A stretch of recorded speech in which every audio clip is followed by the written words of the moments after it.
It's time for From the Short Grass with Trey Schaap, a golf podcast for those who love golf, struggle with golf, and just like to enjoy the outdoors and fellowship with friends, all while chasing a ball around trying to put it in a 4 1/4-inch diameter hole. From the Short Grass is brought to you by Stevens Incorporated, an independent financial services firm with the freedom to focus on what matters most. Blackman Auctions. For over 80 years, better auctions have always been Blackman Auctions. Beechwood Pinnacle Hotels. We partner with you to deliver high-yield results by managing, developing, and investing in top-quality hospitality assets. And now, from the Short Grass, here is your host, Trey Schaap. Welcome to the first edition of From the Short Grass of 2023. Glad you have made it this far, and hopefully 2023 will be a year that you get out and enjoy the game of golf even more than you have before. On this episode of From the Short Grass, I sit down with Isabella Curtis. She is a young and upcoming golfer, and she loves the game and plays in some big tournaments and has played in some big tournaments in the United States. I think you will enjoy her interview with me. I want to thank Blackman Auctions. Since 1938, better auctions have always been Blackman Auctions. Blackman Auctions, one of our great sponsors of From the Short Grass. We're back after this with Isabella Curtis. With all the decisions you need to make about what to do in El Dorado, finding a place to stay is an easy one. The Haywood is uniquely positioned to make your stay one to treasure. Located in the historic Union Square district of El Dorado, the Haywood offers luxurious accommodations that feature contemporary, colorful rooms with high-quality bedding, comfortable baths with walk-in showers, and a spacious workspace with stylish plantation shutters that are unique additions to the stunning decor in a non-smoking environment. Make the Haywood your home away from home the next time you visit El Dorado. This is Thomas Blackman of Blackman Auctions. You all know by now I'm not a good golfer, but my son loves the game and he and I have been playing more. I've got my score down to, I've quit playing a scramble on every hole. I'm using the bunker rake much less than I used to, and a lot of the time I hit my drives past the women's tee box. All of my success in golf can directly be tied to me listening to From the Short Grass. Without it, I would not be the golfer I am today. Trey, you owe me $20 for that. Trey knows golf, I know auctions. Come see us at BlackmanAuctions.com. Since 1938, better auctions are Blackman Auctions. Strength is measured not by the number of accounts. Strength is placing value on relationships. It's having the vision and the guts to invest in growth. It's the commitment to responsibly manage your money. At Stevens, we believe that our strengths build success, not only for us, but for our clients. Stevens, member NYSE, SIPC.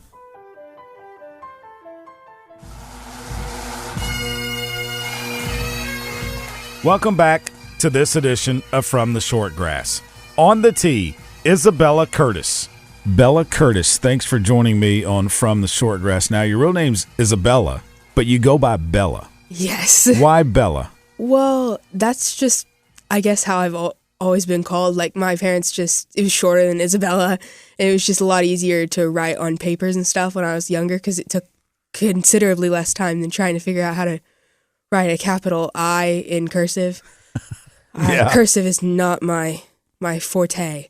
So it just kind of just happened, I guess. All my friends just shortened my name to it. Just worked out. So if your parents ever say Isabella, you know you're in trouble? Yes. When they use the full name? Definitely. Yeah, that's like me too. When my mom called me by my full name, I knew something was wrong and I was going to get in trouble. When did you pick up a golf club? Do you remember? It would have been probably around, I was probably 5 when I first went to a first tee camp, and they taught me how to do, like, how to hold the club, but I'm pretty sure I missed almost every single time I swung. But I didn't start, like, actually trying to pick up the game until around 5 years ago when I was 9, 10-ish, and I started playing in tournaments, U.S. kids tournaments, and it's just kind of rocketed from there. What do you like about the game? I love going new places, like and traveling for tournaments, staying in hotels, meeting all the different golfers. I just think that's so much fun, meeting new people, getting to figure out different personalities, and just in the game itself, just getting to hit the ball and seeing how far I can hit it, and that when that perfect shot happens and you just feel it in your bones, it's amazing. Right now, what are your distances? How far can you hit a driver? How far can you hit let's say, a 7-iron and a pitching wedge? So my driver, my average, I'd say around 200 yards for my driver. My 7-iron is like 142, and yeah, right around there. Mm-hmm. And then a pitching wedge, I can hit 110, 120 on a good day, and on a bad day, it's around 100. Those are good numbers right there for your age group. Do you like putting? Is putting? What's your strong suit? First off, I would say my strong suit depends on the day for sure. It varies. It's not usually short game though. Short game is not my forte. Usually, that's what I'm trying to work on right now, actually during off season. But my irons are pretty consistent most of the time, so that's probably my strongest part. You like to practice? Yes, I love going to like the range and doing like just going and playing like 9, 18 holes for fun, and especially if I can have someone with me. But it's also a lot of fun just to like listen to music with my headphones on and just playing the game. When you practice, what do you specifically try to work on? Is it one part of the game on one day and then something else the next day? Well, I typically just try to work on my accuracy, because some days I'm going to the left, sometimes going to the right, and I just try to like figure out how to keep it going straight, figure out if I'm moving my grip left or right, if I'm just my aim, if I'm just aiming up wrong, or like just what's going on, and I try to keep my accuracy going straight towards my target. Have you felt any pressure from the parents to go out and play golf, or is this something that you really want to do on your own? It's mostly on my own. Like, I don't have a lot of pressure from my dad or my mom to go and like practice. It's mostly I'm like, hey, can I go out and practice on this day? Because we don't have a like country club that I can go to. Like, we aren't members anywhere, so I go to first tee to practice typically. So it has to be kind of done in advance, because it's a pretty big drive from where we live. It's like 30 minutes or something, 20, 30 minutes. Mm-hmm. And so I got to decide in advance when I want to go, or if I'm going to go with my swing coach and that kind of thing. So it's no pressure from them really at all. Does Dad ever get mad if you get out in the front yard and start chipping golf balls and tearing up the grass? No, I wouldn't say so. We got like a turf like little thing one year, and we put it in our dining room. My dad moved the table, and my mom got a little bit upset about that. She didn't like us moving her table. Yeah. But I would just chip into like a little net with foam golf balls, and it helped me work on my chipping a little bit. So that's nice. What's fun about tournaments? I like to compete. I mean, I'm a guy that I'm very competitive, but for you, are you a competitive person? Do you like competing against others to kind of see where you are? Yes, competition is definitely where it brings out my exciting side, and I kind of get very, very competitive with my friends, especially. I'm like, okay, let's maybe like bet a little bit. Let's see what we can do here. I bet I can do this and this, especially when I'm practicing and we're just playing for fun. We can like be like, okay, let's see who can get closest to the pin. And in tournaments, there's a little bit more pressure for sure, but it's a lot of fun, because I like in local tournaments and stuff, it's always like the same girls, and so I know them, and I just love hanging out with them because they're like my friends. So it's not just acquaintances, we're close. Sometimes before a tournament, there'll be some buddies of mine, and we've played our practice round. We might be staying around a little bit to work on something that we might have figured out while we were practicing, and maybe we get to the putting green and we play little games. Okay, you go first and you putt to a hole, and then, just kind of play around there. Do you do that around the green some? Definitely. Whenever I go to first tee with my dad or whatever, we'll do games, and he'll be using one of my my sand wedge or something, and we'll do games who can get closest to the pin. We'll putt to different holes, and like we'll bet like $5. He's like, I bet I can get it closer than you, or I can get it closer than you. It's just... Do you win? Yes, a lot. It's nice to take money off of Dad, isn't it? For sure. Some of these tournaments, I mean, you've played in some big-time tournaments, and I understand that Tiger Woods' son, Charlie, was in a tournament. Now, they separated the girls and the boys, so you didn't play at the same time, but as y'all were finishing up, the boys were coming in. Is that correct? Yes. I never actually got to see him myself, but all the rumors had started coming up that he was going to be there, and so everyone was looking for him. And we were there on Sunday when he had came in, and the girl I had played my last round with, we had gotten her number, and we were going to kind of keep in touch, and she actually saw him unloading, and I think she got a quick picture and was out of there, and she texted us and was like, "Hey, I just saw Tiger Woods." Wow. So if you saw Tiger Woods, what would you do? Would you run up and want to get a photo with him? I would be very hesitant to see if it was actually him, because I'd be like, okay, my eyes are playing tricks on me. I haven't slept enough today. And if I figured out it really was him, I would be like, I would slowly approach and be like, "Hey, can I have a picture, please?" I'm sure he would probably give you a picture. He seems pretty good about that this day and age. Back in the day when he was competing and playing as well as he was back in the early 2000s, he was probably more focused on golf. What's it like competing at the highest level, though, going to those national tournaments? It's very competitive, and it's almost like suffocating in a way, because some parents and girls are very, very serious about it, and I'm more of, let's just go have fun. We're going to mess up, but let's have fun in the tournament. I might not win, but it's just fun, I guess. And so sometimes it's kind of suffocating with the girls and the parents getting upset with shots, but they still just finish amazing at the same time. How do you combat a bad shot? Do you totally forget about it, or does it stick back there in your mind as you're walking to play the next shot?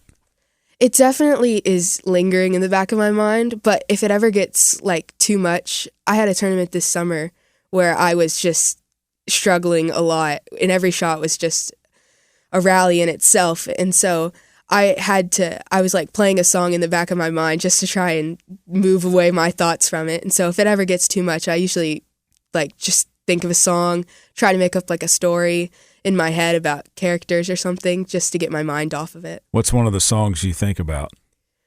It's different. It depends on what I was listening to when I warmed up that day, because typically I listen to music when I warm up, especially when I don't have a caddy, and so it'll just depend on whatever song was last heard before I went out. Is it a song that might give you some tempo thoughts, that you listen to, and it's got a certain tempo, so you're swinging with that tempo, like you don't want to go back too fast, and then a little bit of a pause at the top and come through? Yeah, I listen to a lot of upbeat music, and so it's like whenever there's like drums in the background and I'm thinking about it, sometimes I'll be like, okay, I gotta hit the ball in the downbeat, because that would just like, oh my gosh, that was cool. Yeah. And sometimes those are the best shots, because it's like, oh, it went far straight and it was on beat. That was awesome. Yeah. What are some of the courses you've been able to play, not just here in Arkansas, but around the country? I got to play in the Optimist Junior International Tournament, and that was at Doral. Down in Florida? Yes. Wow. That was probably the nicest course I've played at. So. Yeah. Yeah. What about here inside the state of Arkansas? Where all have you played? I've played a lot of local tournaments like Rebsman, Country Club of Arkansas, First Tee. I've played Big Creek, which is up in Mountain Home. Yes. That's a good one. Yeah, it was. It's a little bit wide open. Yeah, it's a nice course though. Yeah. Did you play well there? Yeah, I played. I don't remember what I shot, but it was a good day. I remember. What did you like about that course? I love wide open courses, because sometimes my shots will go left or right, and so it gives me a chance to not be in the woods or in the water, and it gives me a chance to hit out of the rough. And so I liked it because it was wide open, and it was like relative distance. It was kind of long as well, which I like. I like longer courses because I'm a longer player, and so I enjoy that. Big Creek, the fact that it has those zoysia fairways, the ball just sits up so nice on that grass, doesn't it? Yes, it was like anytime I was in the fairway, I was like, oh, I got a tee now. It's like a par 3 shot here. Yeah. It does. That's the way zoysia acts. It kind of acts like a tee. I can't remember a time when I've gotten a bad lie hitting out of a zoysia fairway unless I've been in someone's divot that wasn't filled with sand. Yeah, definitely. It was a great course, and just like anytime we were in the fairway, it was great. Nice views up there too when you get to some of the higher elevations around Big Creek. What do you want to do in the future? Obviously you're only 14 years old, so high school's coming up, and then you want to I assume, head to college. I'm sure you want to play on the high school golf team, and then in colleges, where are you planning on going to high school? Baptist Prep. Okay. And you want to play on the golf team? Definitely. I'm already there for 8th grade, and there's only going to be one girl on the team. There's 3 girls this year, but 2 of them are graduating, and the other girl's the grade above me. And she was talking, was like, okay, we got to find one more girl to have a team. And a new girl this year who's in my grade joined, and she was like, oh yeah, I'll play. So we're going to have a team, and I'm really excited. Awesome. What about after high school? Any plans for college and where you might want to go? It might sound a little silly, honestly, but I want to go to a big city to play. I want to be able to walk and just like be in a big city. And so my like number one school, if I had to pick, I really want to go to NYU in New York City. Okay. Yeah. I mean, that's the big city. Yeah. Well, that's as big as you can get in the United States. Over 8 million people in New York City. Now, there are some good golf courses up around that area. Winged Foot, that hosted the U.S. Open a couple of years ago, the COVID year. Bethpage Black, which is a public course that is up there in Farmingdale, New York. There's some others around that area. Have you looked at courses that are around with the school that you might want to say, okay, I might go to this school because it has these courses that I would get to play?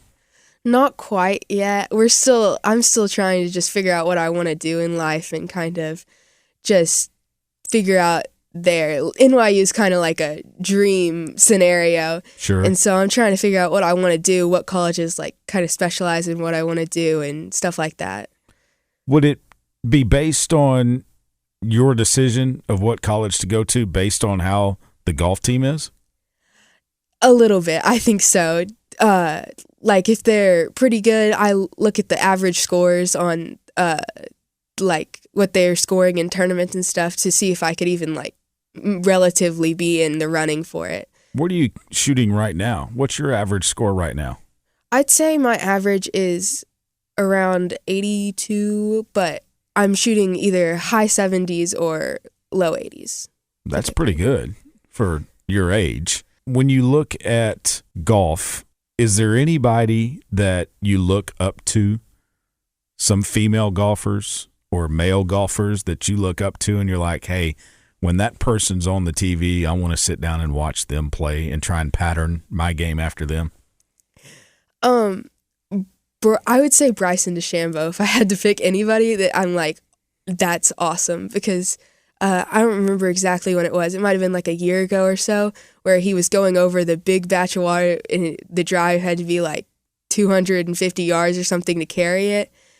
And I have the same like swing position, I guess, where I hold my arms straight out instead of like kind of lower. Mm-hmm. And he does that. And so it's kind of cool to see somebody else who does it, because not a lot of people do that. And so I think that was Bay Hill where he was trying to go over a body of water and drive the green. And I think he was able to get over the body of water. I'm not sure if the ball stayed on the green.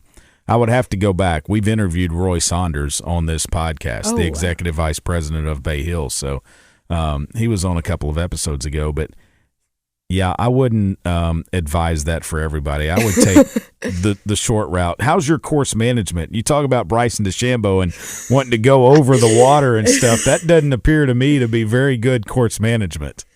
Well, I definitely have my more moments where I'm wanting to go over it, even if it's not exactly possible for me. But I also have my moments where I'm like, okay, that's definitely not even close to possible. The last course I played at, there was the signature hole where it was like a 190 yard carry to get over the water, but you'd be on the green pretty much. And I was like really wanting to go for it, but my 3-wood just was not working. And so I just couldn't. I was so upset, but I was like, okay, I guess I'm just going to have to do this. And it ended up being okay, but I couldn't. I had tried in the practice round to go over it, and I had made it one of the times that I tried, but I was like, I don't know if I'll take those chances, because I hit like 4 balls. Yeah. Do you ever get nervous before a tournament? Yes, for sure. Whenever we go to the first hole, I'm like jitterbox 100%. And my first my first drive is definitely not my best shot of the day. And so I always do try to like take a deep breath before I hit, take a couple practice swings, and try to just imagine I'm by myself listening to my music. So that's what you do to try to calm the nerves. Deep breaths and imagine you're listening to your music. Yes. I was going to ask, you don't get to ride in a golf cart, do you? You have to walk all the time. That stinks. Yeah, it's definitely the worst. We don't ever get to, it's like 6 miles every other day. And it's like, oh. Yeah. One of my friends had to caddy for me once for a tournament because my dad couldn't. And she does not like walking or running at all. But she's my best friend, so she's like, I guess I'll do it for you. And so she had to walk the 6 miles and ended up stepping in like a bunch of mud and was dead by the end. But hey, you're on a golf course. Sometimes that happens. Yes. Some sprinkler head is broken and it just decides that water's going to run out of it all the time, and then you've got a little bit of a problem in the fairway or something. What is the best golf course you've ever played? That's a rough question. I would say it would be Doral in Miami. That's definitely the nicest course I've played and the roughest, like, to navigate for sure. All right, here's another question for you. What is one of the golf courses that you've seen that you haven't played that you would definitely like to play? Like, is there a bucket list? Can you give me your top 5? I would say my definite number 1 is Alotian because that's right near where I live. And so I always see, like, they had a big tournament out there a couple years ago. It was like international versus national students. The Arnold Palmer Cup. Yes. Yep. And I actually got to go out there for a little thing to see them, like, hit a bit. And so I got a golf ball or so, and that's definitely on my bucket list, though, because I saw a couple of holes, and it's just so pretty. I don't understand how it can be that pretty, and that's just on my bucket list for sure. Any others? I would want to play, this is going to sound kind of out there, but I'd love to play Pebble Beach just because of all the history there. But that just looks like an awesome course, and it would be a lot of fun to play. I can tell you it is. I've been there, played it. Really? So, That's yeah, it's worth every penny that it costs to play it. I will tell you that. All right, last question. A fantasy foursome, you and 3 other golfers, living or deceased, that you would like to play a round of golf with. I would say Bryson DeChambeau because of the reasons I said earlier, and like our swings are similar. The second person I would probably say Lexi Thompson is a girl golfer I just look up to in general. And I would say also just my dad, so I'm not the worst on the team, and it would definitely, we might take 1 or 2 of my shots, but I don't know about my dad. Well, what if it happened to be you and Lexi playing against your dad and Bryson DeChambeau? Who would win? I don't know. Honestly, my dad might bring down Bryson DeChambeau a little bit, but he has a couple lucky shots. One time we were playing together, and we were playing scramble, me and him versus 2 of his work friends, and he hit a tree on the right side of the green, and it bounced onto the green like 10 feet from the hole. And wow. Yeah. Kind of a lucky shot, like the monkey threw it out. It's kind of like, when you're playing at someone else's course and they hit one that goes so far right or left, and all of a sudden it's thrown and it's like in the middle of the fairway. And I'm like, what monkey threw that out of the trees to get you in the middle of the fairway? Right? I just, like, that's happened to me before. I was playing Red Apple in, I can't remember where it is. Heber Springs? Yes. Yep. And I was hitting my driver on one of the holes, and it's, like, completely covered in trees, and I hit a tree, like, perfect on it, like, skidded further, like another 20 yards, and it was, like, straight. I was like, you know what? I'll take that. Better than being out of bounds. A lot of people call that good living when that happens on the golf course.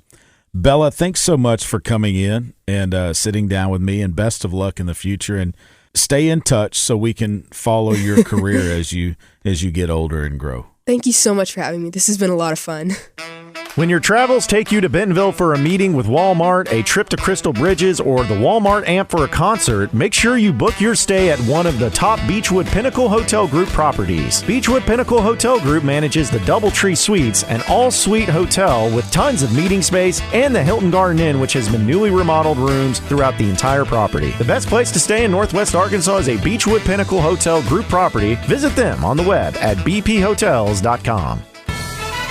This is Thomas Blackman with Blackman Auctions. The economy is changing slowly but surely. The market is slowing down in a gradual slide. Not an emergency yet, the sky is not falling, but a change is coming. When times are good, auctions make buyers compete to buy at the highest market value. When the economy gets tough, auctions force buyers to make a purchase decision. Either way, auctions get the highest return for a seller and a strong deal for a buyer. With an experienced auction company, it's a simple process. Go to blackmanauctions.com for more information. Since 1938, better auctions are Blackman Auctions. Welcome back to this edition of From the Short Grass. I want to tell you about our friends at bphotels.com. Beechwood Pinnacle Hotel Group. Matthew Allen, Blair Allen, they know how to manage hotel properties. Go to their website and find one of their managed hotel properties when you need a place to stay. On the tee, with our rules segment, here's Adam Carney. Adam, this question comes in from Ethan in Maumelle. He asks, I noticed when watching the U.S. Open, some golfers had metal spikes in their shoes. I thought all courses required non-metal spikes. Is there a rule for this? No. Simple answer. You know, a golf course can determine whatever it wants. I mean, it's pretty much accepted now. I mean, I don't think you can buy a pair of shoes that have metal spikes in them. Well, then how can these players get them? On the PGA Tour, they get whatever they want. Okay. I mean, for example, Austin Cook here in Jonesboro doesn't wear metal spikes. But when he played in the Open Championship at Carnoustie, he wore metal spikes. There's no rule. The PGA Tour never adopted a rule that stopped players from wearing metal spikes. Golf courses can have those rules. I've said since the rules changed, since we can tap spike marks down, can we go back to metal spikes? Right. Because I liked them a lot better. Yeah, why not? And I still have plenty of FootJoy Classic golf shoes here that I can pull the soft spikes out of and put metal in if I want to. And does it not help with aeration of a course? No, because they don't go deep enough? No. That's kind of one of those things people always said, oh, well, it helps aerate the greens. No, it doesn't. It tears up the plant itself. It doesn't get down to the roots or into the soil. So, it's just been an accepted thing, I think, since, I think the non-metal spike thing started about 1995. Now it's, pretty much, I mean, we're 27 years on now. I can remember in 2000, the vast majority of tour players were still wearing metal spikes because they've worn them their whole life. And I think that the tour probably just kind of figured through attrition with these younger players coming into playing golf that, they're going to grow up wearing non-metal spike shoes and eventually, we won't have anyone wearing metal spikes. But the tour never prohibited it. I would tell you any golf course that wants to host a tour event doesn't matter what the club rules are, they're going to have to allow metal spikes. What about a major like a U.S. Open or a PGA Championship, even the Open Championship? Are they allowed to wear metal spikes if they want? Yeah, or absolutely. Like in the day we called them nails. Yeah. I think I remember watching Tiger play at PGA Championship maybe. I think I heard him walk across the cart path and I heard clacking. He had metal on. It's one of those things that you're gonna have tour players still wearing metal spikes. It's no different than saying, well, why are you playing this blade iron when you got all these clubs out here that are so much more forgiving and you can hit them straight because they want the feel and they be able to move the golf ball. It's it's not against the rules to play something that's old school. Right. Can I still use a persimmon driver? Yeah, it still conforms to as long as it conforms to the rules.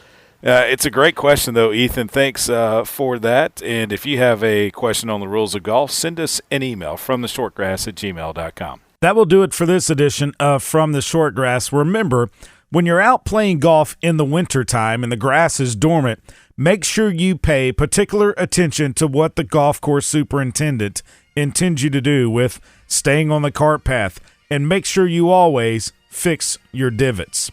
And remember, when you find your ball mark on the green, fix it and a couple of more. And I hope to see you from the Shortgrass. You've been listening to From the Short Grass, a weekly podcast dedicated to the game of golf. This has been a presentation of the Buzz Radio Network.